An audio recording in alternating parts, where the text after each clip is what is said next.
Welcome to GCN Racing and highlights of the Superprestige series, which moved to the challenging course at Boom for round 2.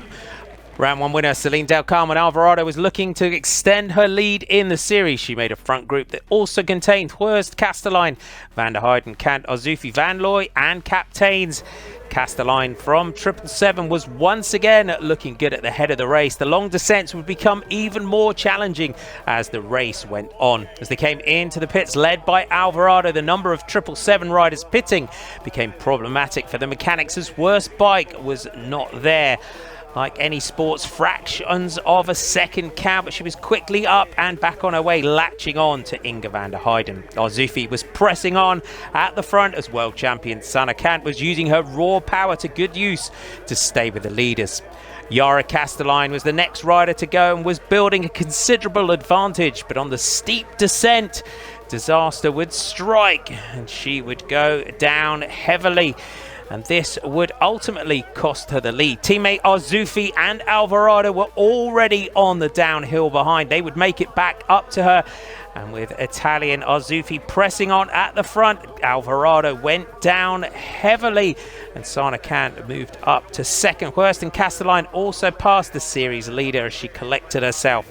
Arzufi, who had taken her first big win in Gavra in 2018, was relishing the tough conditions, but it was another Italian, Eva Lechner, who was coming back through the race like an express train after an early fall into the finishing straight, and it was the Italian Alice Maria Arzufi who crossed the line to take her first victory of the season in tough conditions, while behind her the Italian champion Eva Lechner made it a 1-2 with world champion Sanne Kant taking third.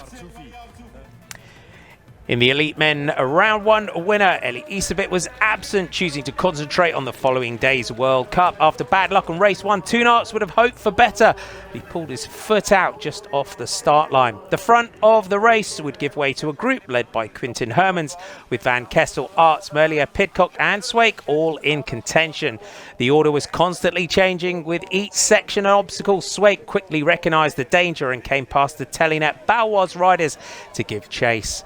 The course was turning into a quagmire with tractor pull mud, and it was preventing all but the bravest from bunny hopping the barriers. World Under-23 champ Tom Pidcock was starting to make progress towards the front group. The Toonarts had made his bid for glory, having perfected the descent on the steep section that cost Kastelein the lead.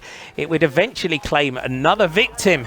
Two-knee slide from Arts looked pretty quick. A quick glance back just to see how much it had cost him. The Belgian champion lives for these conditions, and he was starting to look like a nailed on for victory, barring any more disasters. The battle for second and third, though, would cap an incredible day's racing as Pidcock closed on Hermans.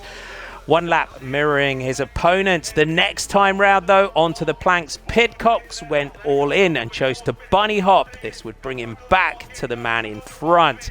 But it would come down to clipping his shoulder on a course marker that handed Hermans a small advantage.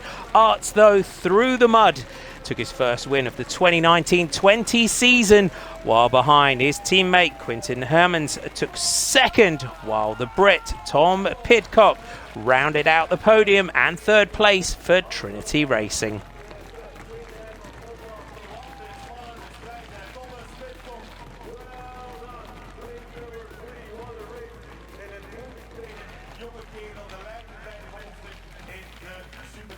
There's your 1, 2, 3. Toonarts takes it. Telenet Baloise lines ahead of Quinten Hermans and Tom Pidcock. Don't forget, subscribe to GCN Racing. Hit that bell icon so you're notified every time we go live or upload a new video.